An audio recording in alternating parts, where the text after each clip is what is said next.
You wake up, but you didn't choose the time.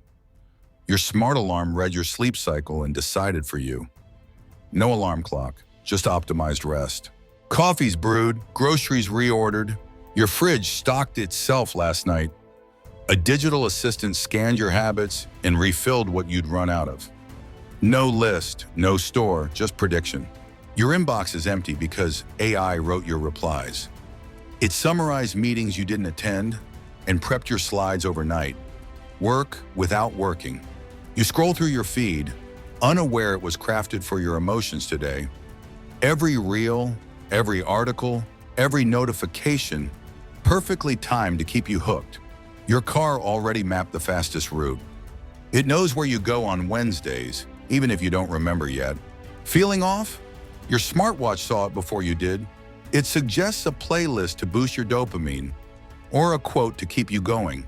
AI managing your emotions in silence. So far today, you've made almost no decisions. 70% of your actions predicted, suggested, or replaced by artificial intelligence. It's not science fiction, it's Wednesday. We gave machines the job of saving us time, and now they run our time. So the real question is, are you using AI, or is AI using you?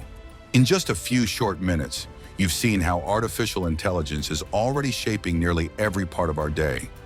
From how we wake up, to how we work, to how we think and feel.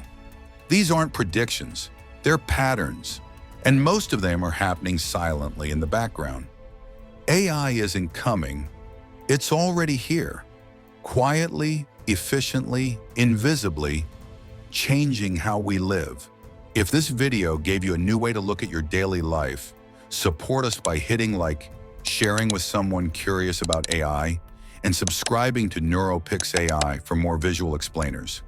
Got suggestions, corrections, or ideas? Drop them in the comments. We read everyone,